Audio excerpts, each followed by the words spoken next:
Hello everyone and welcome to lesson 1.2 of our Historical Foundations unit. And our lesson title today is History and the Theory of Knowledge.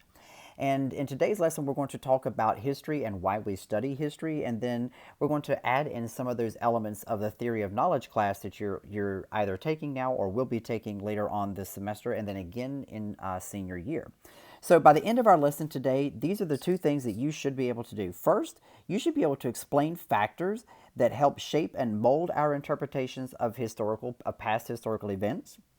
And you should be able to describe and fully explain the logical fallacies of history. And they are nationalism, artistic license, simplification and discerning patterns, emphasizing palatable and unpalatable truth, which are positive and negatives, blanket terminology, and the invention of tradition. So as we begin our study of history throughout this two-year IB history course, we need to take a look at this fundamental question.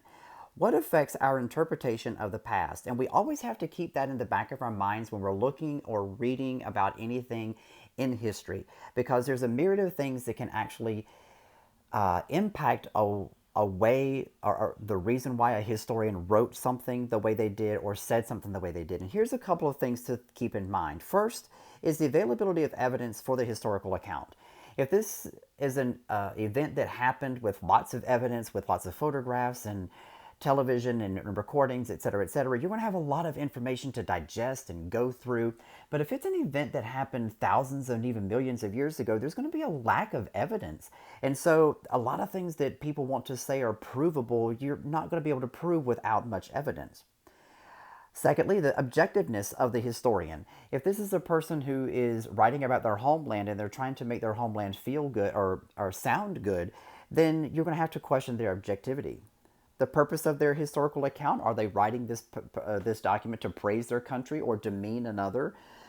Social, political, and psychological paradigms at the time.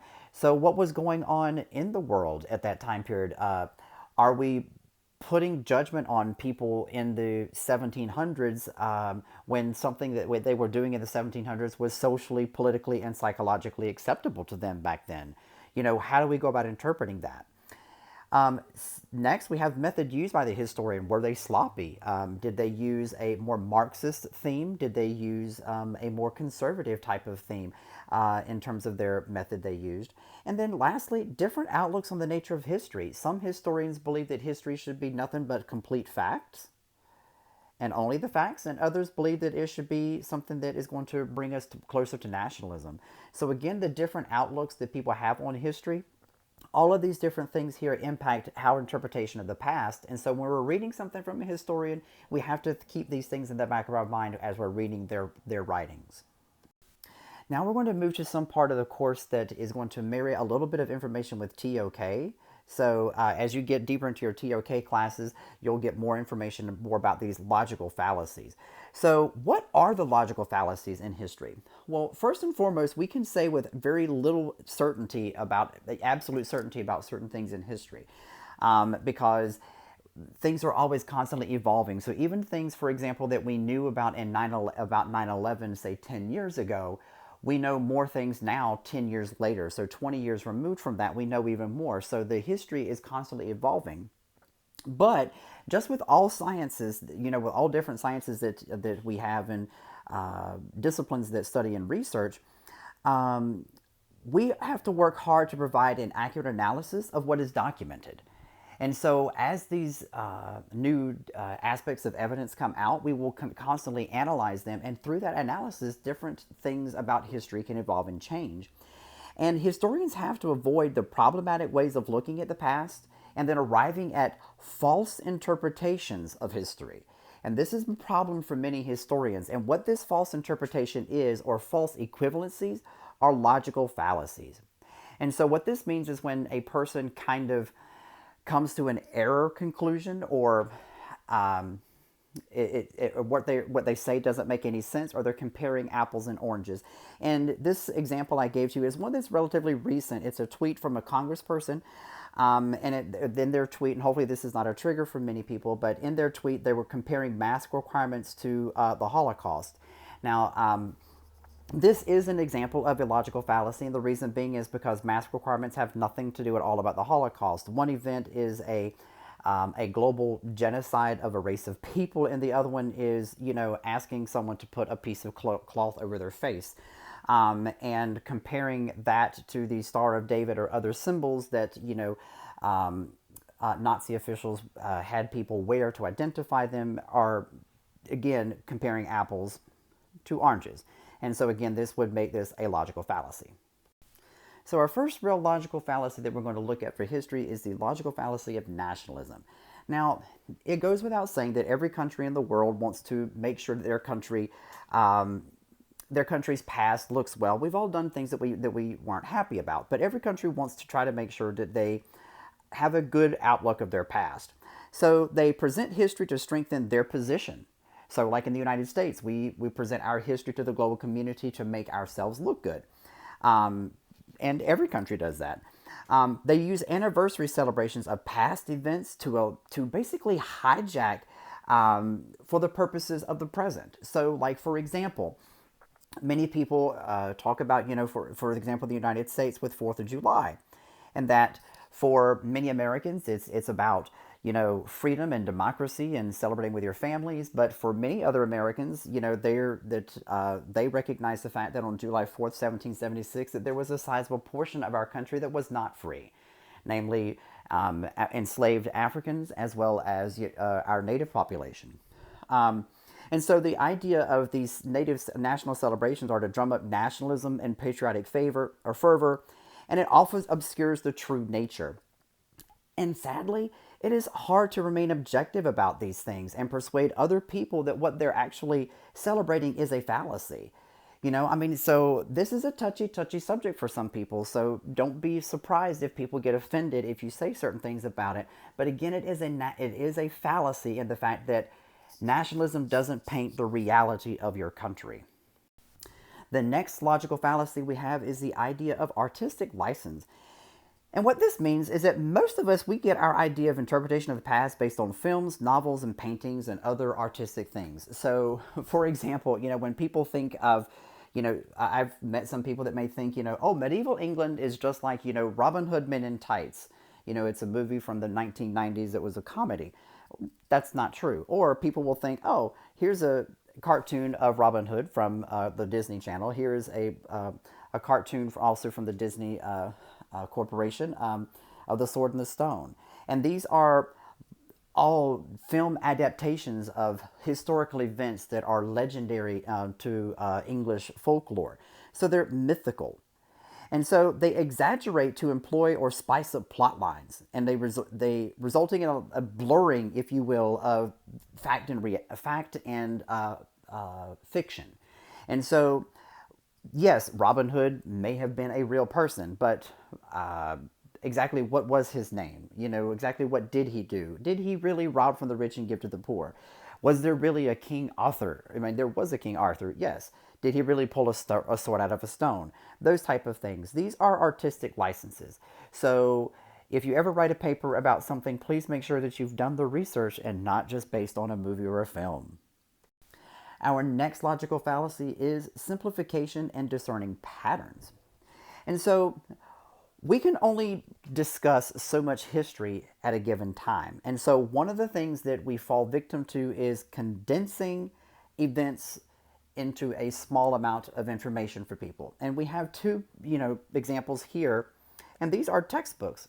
History textbooks are perfect examples of simplification and discerning patterns. Because if you're writing a U.S. history textbook, what do you put in there?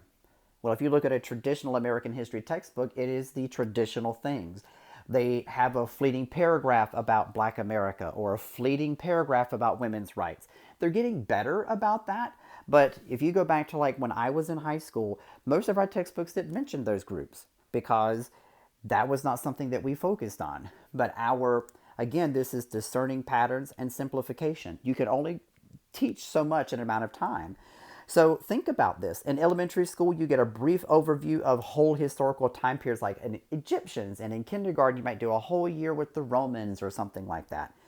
Then when you get to middle school and secondary school, you may spend 2 years looking at events of about 50 years. So like in IB history, we're going to be looking at, different aspects of history, but nothing is going to be like over a long period of time. And if you go into history at the post-secondary level, you're going to specialize, in an area or a person or a group. I mean, we have historians that spend their lives studying nothing but Nazi history because that's their specialization, or nothing but British history because that's their specialization. So again, simplification and discerning of patterns, we don't have anyone that really studies all of history. So we have to simplify and decide what we're going to teach and how and what story gets told. And so, like we do here at Y-High, we're actually happy to try, or not try, but we're happy that we're beginning to give voices to those that have often been silenced throughout our study of history. Our next logical fallacy is the idea of emphasizing palatable truths. And palatable truths are pleasant aspects, overly emphasizing the positive things about your country. And so here's a perfect example. If you look here at this graphic, this is a picture of the Statue of Liberty, and it's embossed over the words, "We hold these truths to be self-evident, that all men are created equal, that they are endowed by their Creator with certain unalienable rights, that among these are life, liberty, and the pursuit of happiness." We all know that. We've all heard it. Okay, it's a famous American saying. Okay, we hold these truths to be self-evident, etc., etc., etc. This isn't a palatable and positive thing. We believe that all men are created equal. However, when we look at our history, we see things like this. So we see things, this is slavery. Here's another example, separating families at the border. Regardless of what side you sit on in regards to that, this is something that we have done as a nation. And so is this something that's a positive? If you're traveling around the world and you're trying to tell people how great America is that something that you're going to sit at the dining room table and tell people, oh yes, we did this at the southern border, or oh yes, we did enslave people? Or are you going to tell them more about these positive things? Again, palatable truths. On the flip side of the same coin, however, we could be overemphasizing unpalatable truths. And there are some people that will do that. And so this is where historians focus totally on the negative side. And the example that you see here is Nazi Germany. And what this means is many countries do feel a great sense of guilt for their past. Germany is one of those. And for example, when you go to Germany, if you decide you want to do something, you want to be funny, and if you do a Nazi salute, that will get you arrested in Germany. That is an offense in Germany. Here in the United States, you have freedom of speech, and you can do that and exercise your freedom of speech and not be arrested. But in Germany, you can be, because this is a great sense of guilt and shame for them, and so they don't allow and tolerate those types of things happening. So many people in Germany overly emphasize their negative history sometimes.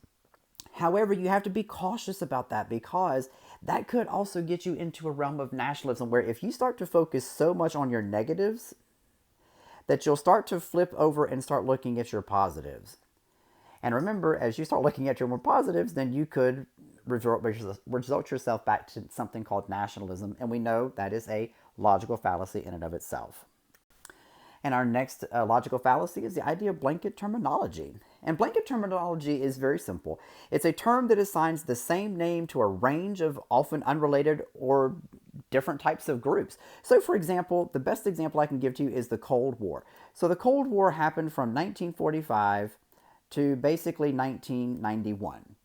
Okay, so if we're teaching a course, called Modern American History from 1945 to 1991, this is what we think of, right? We think of John F. Kennedy and Khrushchev and the Cuban Missile Crisis and Vietnam and Korea and la la la la la.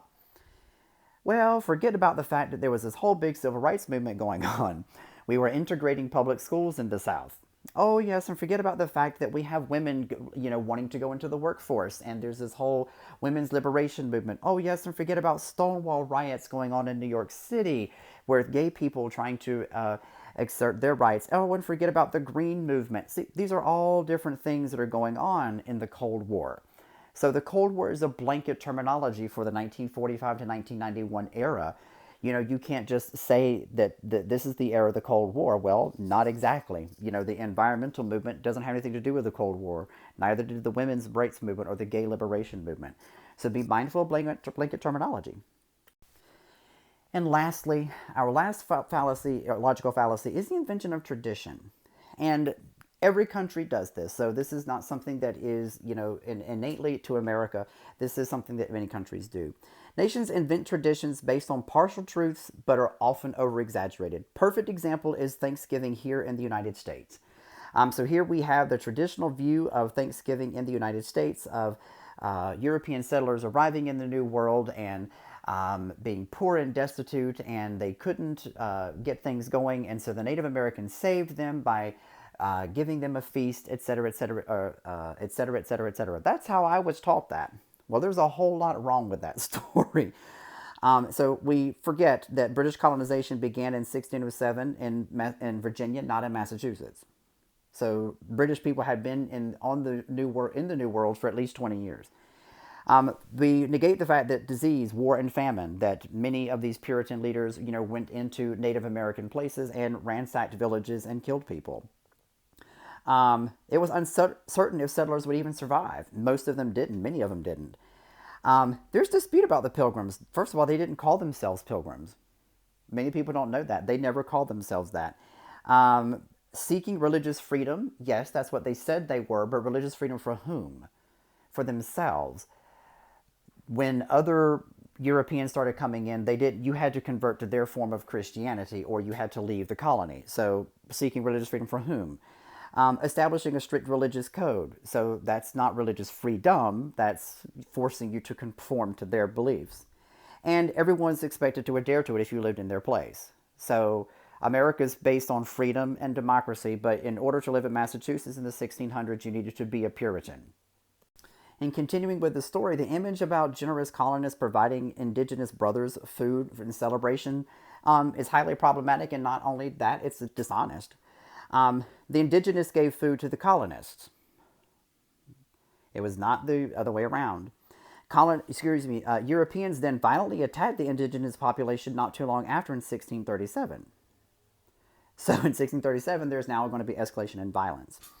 And of course, we have continued genocidal violence. We have European diseases that have been brought to the New World.